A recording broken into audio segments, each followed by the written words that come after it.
അങ്ങനെ ഈ വിമർശനം ഉന്നയിച്ചുകൊണ്ടൊരു മന്ത്രി അധികാരമേൽക്കുമ്പോൾ അത് മുന്നണി മര്യാദയുടെ ലംഘനമാണ് എന്ന് താങ്കൾക്ക് എന്തുകൊണ്ടത് മുഖ്യമന്ത്രിയോട് പറയുവാൻ പറ്റുന്നില്ല? എനിക്ക് മുന്നണി മര്യാദ ഉള്ളതുകൊണ്ട്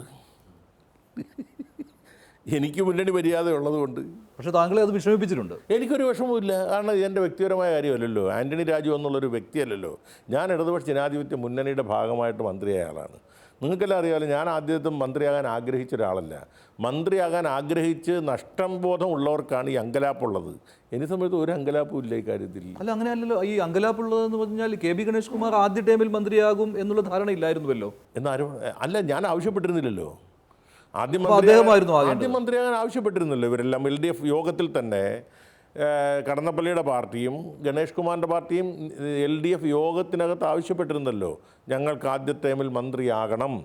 എൻ്റെ ഊഴം വന്നപ്പോൾ ഞാനെന്താ പറഞ്ഞത്, എനിക്ക് മന്ത്രിയാകണ്ട എന്ന് അങ്ങനെ കേരള രാഷ്ട്രീയത്തിൽ പറഞ്ഞ ഒരേ ഒരാൾ ഞാനേ ഉള്ളൂ എന്നുള്ളത് മനസ്സിലാക്കണം. അതുകൊണ്ട് ഇതൊക്കെ അപ്പോൾ അന്ന് മന്ത്രിയാകാൻ കഴിയാത്തതിൻ്റെ ഒരു ഉത്കണ്ഠയും ഇത് മന്ത്രിയായിട്ട് 2.5 വർഷം കഴിഞ്ഞ് വരാൻ പറ്റുമോ എന്നുള്ള ഒരാകാംക്ഷയും കെ.ബി. ഗണേഷ് കുമാറിനെ അലട്ടിയിട്ടുണ്ട്. അത് നിങ്ങളുടെ അഭിപ്രായം അല്ല, അങ്ങനെയല്ല, നിങ്ങളുടെ അഭിപ്രായമാണ്. അല്ലെങ്കിൽ താങ്കൾക്കെതിരെ എന്തിനാണ് അദ്ദേഹം ഇങ്ങനെ ആരോപണം ഉന്നയിക്കുന്നത്? ഞാൻ ചോദിക്കട്ടെ, നിങ്ങൾക്കൊരു അഭിപ്രായം പറയാം, അതിനുള്ള സ്വാതന്ത്ര്യം. ഞാനതിനൊന്നും എതിർക്കുന്നില്ല. നിങ്ങളുടെ അഭിപ്രായം ഞാനതിനെ എതിർക്കണം? അത് തുടക്കം മുതൽ തന്നെ അങ്ങനെ ഞാൻ പോട്ടെ. ഈ ഗതാഗത വകുപ്പ് എന്നുള്ളത് വളരെ ബുദ്ധിമുട്ടുള്ള ഒരു വകുപ്പാണ്. താങ്കൾ പറയുമില്ല എന്ന് ചിലപ്പോൾ പറയുമായിരിക്കും അല്ലേ? അങ്ങനെ കാര്യമായ ബുദ്ധിമുട്ടുള്ള വകുപ്പാണെന്ന് എനിക്ക് ഫീൽ ചെയ്തിട്ടില്ല. പക്ഷേ ആദ്യം മുതൽ തന്നെ ഈ വകുപ്പിനെ ക്ലോസ് ആയിട്ട് മോണിറ്റർ ചെയ്തുകൊണ്ട് ഇതിനെതിരെ എന്തെങ്കിലും കാര്യങ്ങൾ കിട്ടണം എന്ന ഉദ്ദേശത്തോടു കൂടി ഒരു ലോബി പുറത്ത് പ്രവർത്തിക്കുന്നുണ്ടായിരുന്നോ ഇല്ലയോ? അത് ഒരു വകുപ്പിനെതിരെയല്ല. സ്വാഭാവികമായിട്ടും ഒരു ഗവൺമെൻറ് പ്രതിപക്ഷമല്ല ഞാൻ പറഞ്ഞത്. ഒരു ഗവൺമെൻറ് അധികാരത്തിൽ വരുമ്പോൾ ആ ഗവൺമെൻറ്റിൻ്റെ വകുപ്പുകൾക്കെതിരെ കുറ്റങ്ങൾ കണ്ടെത്താനുള്ള പരിശ്രമം പല ഭാഗത്തു നിന്നുണ്ടാവും. അത് പ്രതിപക്ഷത്തു നിന്നുണ്ടാകാം, ഭരണപക്ഷത്തു നിന്നുണ്ടാകാം. അതൊക്കെ സ്വാഭാവികമല്ലേ, അതൊക്കെ രാഷ്ട്രീയത്തിൻ്റെ ഭാഗമല്ലേ. അതിന് നമ്മൾ അങ്ങനെ മാത്രം കണ്ടാൽ മതി.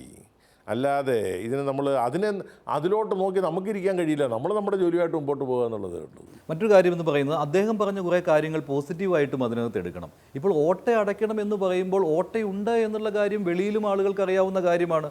കാരണം വരുമാനം കിട്ടുന്നു, പക്ഷേ അത് ചെലവ് കൂടുതലായിട്ട് വരുന്നു. അതാണല്ലോ പ്രശ്നമാകുന്നത്. അതുകൊണ്ടാണല്ലോ KSRTCയുടെ കയ്യിലൊന്നും ഇല്ലാതെ പോകുകയും സർക്കാരിൽ നിന്ന് പണം മേടിക്കേണ്ടി വരികയും ചെയ്യുന്നത്.